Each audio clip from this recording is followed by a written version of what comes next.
Hey guys, Matt, IronTrap Garage, and today we are back working on the Barry Skelly 1934 Ford Forgotten Hot Rod project. So one of the things that I kind of skipped over when we were working on getting the interior of this car together was fixing up the garnish molding in the car. You guys may remember I took the dash out, modified it, put in a neat old Stuart Warner panel, and I repainted the dash in a Chevy Corvette white color that I thought the interior pieces were painted, and it matched perfectly. Really happy with it, but at the time I was actually missing these A-pillar pieces, A-pillar garnish molding pieces, and we found them later after I put everything back together after cleaning the interior and all that. We found these pieces in the boxes of stuff that we found scattered throughout the car, and I've kind of decided at this point, with the interior basically done, a lot of the garnish molding is chipping. They didn't really, back in the 60s when they built this car, they didn't really prep the metal very good, but you could see like this piece here. There's not even primer underneath of it. They just sanded it down and put white paint over it. So over the years, the paint's starting to flake. The rear window one's pretty bad. This one's pretty bad. Of course, the driver's door where Barry would have had his arm sticking out driving around is also chipped up pretty good. So I'm going to take all these pieces out. I'm going to sand them down. I'm going to spray them with some Eastwood epoxy primer, and then I'm going to mix up some more of that GM Polar White and get that actually sprayed on all these parts so we can get the interior like done finally. But this is one of the last big things that we need to do on the interior of the car.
Alright, so yesterday after a lot of battling, I got all of this garnish molding stripped down. I used a combination of the media blaster, a little bit of chemical stripper, and the power washer to knock it off with after the chemical stripper. Blaster again, because there was rust underneath of like 5 layers of paint and wood graining, all kinds of stuff. And finally we're basically prepping to start putting some primer on it. I had to use the DA in some spots that the stuff was really gummy and couldn't come off with 80 grit. So what I'm doing is I have 120 grit just here by hand. I'm just going over the whole thing and scuffing it up to get an even abrasion on the whole thing, and we should be pretty good to go. Everything was stripped with the media blaster 99%, but there's little spots that you can't see or you miss that are little dots of paint. And I know when I did the dash on this, the red lacquer or whatever they used, so this garnish molding I found had white, then gray primer, then the red that matches the car, then a red oxide primer, then a factory wood graining, I think, that was underneath of it, and then of course surface rust underneath of all of that, so on some of them. So I had to get through all those layers, and some of the paints and coatings were gumming up as you were trying to use an abrasive method. The blaster wasn't really touching some of it, or it was taking a real long time. So some of these little dots and spots I have to actually go over just by hand to knock them off, because I found when I did the dash, if I left any of these little red spots, they actually were coming up through the primer, and it took quite a lot of coats to cover those areas. So I'm going to hit this with some 120, get everything nice and clean, get any of the spots that have remnants of the red paint or old paint, and then we're ready to start putting some epoxy primer on it. Use a lot of this safety lock wire. It's stainless steel, like aircraft grade, basically. What is aircraft grade? Safety lock wire, and Eastwood sells this. It's really handy. I use it for wiring up stuff on the racks, all kinds of different stuff, hanging things from the wall, whatever. But I'm using a stainless wire here because the actual hooks to hang this are a little too big, and they were going to get in the way and cause some spots where you could see where the hooks were. They were really obvious. So there was one or two of these had little 1/8" holes drilled in the back where they probably hung them or sat them before to paint them at some point. So I decided to do that on all of them in a hidden area. I just put little 1/8" holes that are kind of inside where the window rolls up. So even if you can just barely see them, they won't stand out.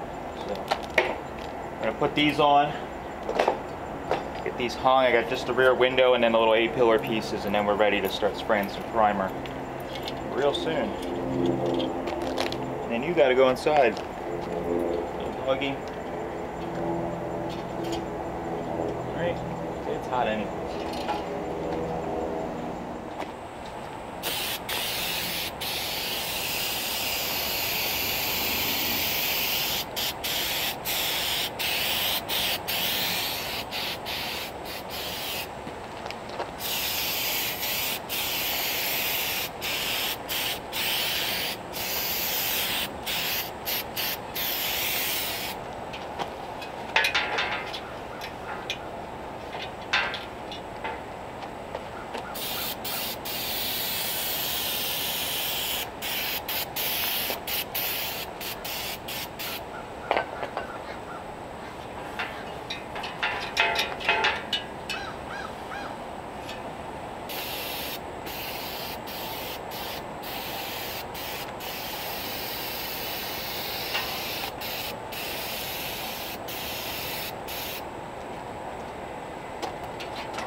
Alright, so as you can see, the gray epoxy primer laid out pretty darn nice. Looks good, just needs a little scuff with some 600 grit paper just to take a little bit of the texture off. But we got all the parts sitting in epoxy. They've been sitting, it's pretty hot out today, so it's been about 2-3 hours, and they are definitely dry to the touch, and you can sand them at this point. Obviously depending on the temperature outside. may have to wait longer, but it's pretty hot today in the direct sunlight, and these things are nice and dry, so we can go ahead and scuff everything. But they're looking good, and we're just about ready to start mixing some paint up.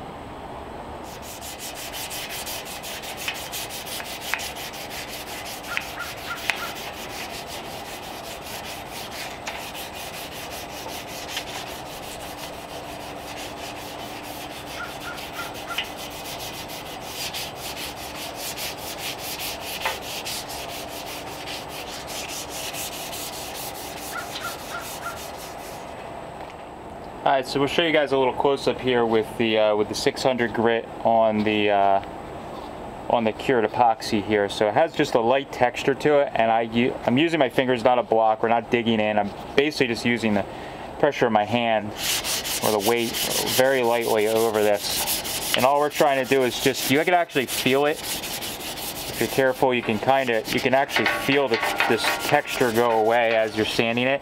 And basically, as soon as I feel that sound of the grittiness kind of goes away and it gets like smooth, hear that? Much smoother than if we go over here. It's like a rougher sound, like you're almost using a rougher grit sandpaper, whereas here, and then when you go down here, you can hear it's rougher, but then it'll smooth out. And that's when you know you're about right. You'll also obviously see that it's nice and smooth. We don't want to break through, so we're very, very light, especially on the corners and the edges, because you don't want to break through, because this epoxy is what's keeping everything from rusting from underneath. So very careful around the edges and the corners and everything, just to knock that light texture off. We're mainly just worried about the big flat areas here. Those are the areas where you'd see the texture, especially on window trim. We're not building a Riddler winner here. We're just trying to make something that looks half decent. So we just want to take that texture off. You could have just sprayed right. We could have just sprayed right over it if it's inside the recoat window for the epoxy, but this is a quick thing because the epoxy, once it cures, it's pretty quick to cure, and it's when it's hot out like this. And it only takes a few minutes to scuff the stuff and just knock the texture off of it.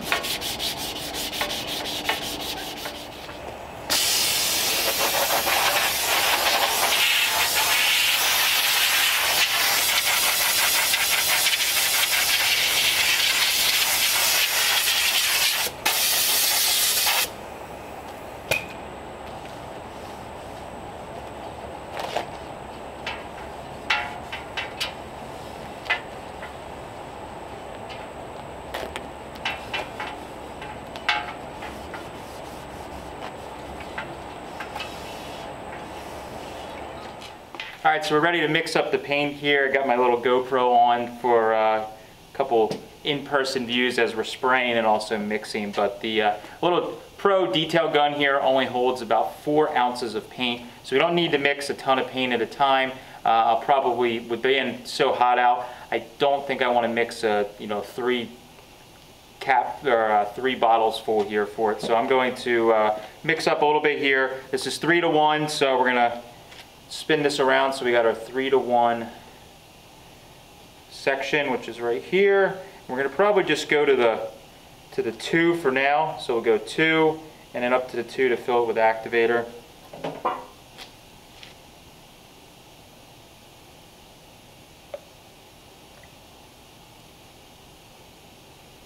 Where does that put us at? Just under.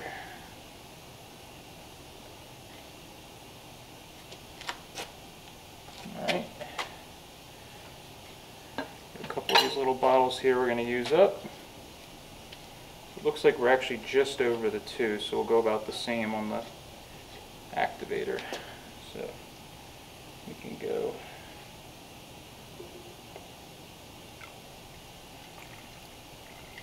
to there, and then I think we're going to put a little splash more in because we were just a little over the 2 on the paint. And then we'll mix this up and then we'll dump it in the gun. There. All right, that should give us enough to get probably at least a coat on.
Alright, so typical of my luck, as soon as I get the paint done, I start going in and cleaning my paint gun, letting the paint flash off, and then I walk outside, or I look outside, and I see that the meat truck has a couple little droplets on it. And one of these spits in the summertime. Luckily it's pretty hot today, and the paint flashed off real quick, and I think I'm okay, but I had to rush and get everything inside real quick, carefully carry the racks in, and I got junk all over the place, so it's like always a pain in the butt. But I'm going to show you guys. Sans a couple of water droplets, which are just sitting on the top. I think they're okay. Like I said, I think the paint had already flashed off, so I think we'll be okay. But I got it in time before it started pouring. But pretty happy with how it came out. I laid that second pass on. I actually turned the fluid level up on the gun. I let a little more fluid come out, and I opened up the fan pattern a little bit, and I laid it on a little heavier than the first time. The first time was kind of like a dry tack coat, but you can see coming out pretty good. So it's pretty smooth. I mean, again, I'm no painter, and I'll walk over here and show you guys the other one. So of course I had all this stuff in the way, but so yeah, you can see a couple little drops. Those are actually water droplets, not paint. I'm hoping, like I said, the paint had already kind of flashed off, so I'm hoping it doesn't do anything to it with those couple of little water droplets. But color looking good, but not too bad. A couple little dry spots, but you know what? Can't complain. But if you look at the color, the color here, and right into the dash. Now we got all these parts matching really sweet because it came out of the same can of paint. So I am going to wait for this stuff to dry for like a day or two. I'm going to let it sit and just dry up so that I don't chip or put little marks in the paint trying to put it back on. So what is today? Friday. So today's Friday, so I'm going to leave it sit Saturday, and then on Sunday service I'm going to come out here and spend a little bit of time putting that together. I'm probably going to re-spray dye the B-pillar pieces that we didn't do before, and then the pieces that were on above and below the rear window. We didn't do them originally, and they don't match as well as I'd like, so I'm going to spray dye those 4 pieces just to get everything looking a little bit better while we have it out, and then finally this will be the last time to put it back together. So yeah, really sweet. Got our paint laid. We're on the home stretch here with the garnish molding redo.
Alright, so I got the garnish molding all back in the car, got the B-pillar and the pieces around, the vinyl pieces around the back window, got them sprayed, put back in, got all the garnish molding in.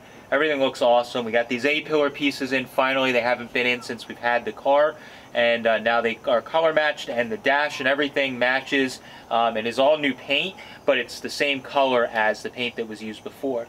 Best part is the door section where your arm rests, and also the back window, it doesn't have big chunks of white paint peeling and flaking off. So I'm not trying to like overly restore the car, but we want to just fix anything that's easily fixable that is kind of unsightly. And that was something when you looked inside this interior, it just like glared at you. So I'm glad I stripped it down. It was a ton of work, but they were only going to get worse the more I drove them, so I figured we'd take care of it now before we're really starting to drive the car.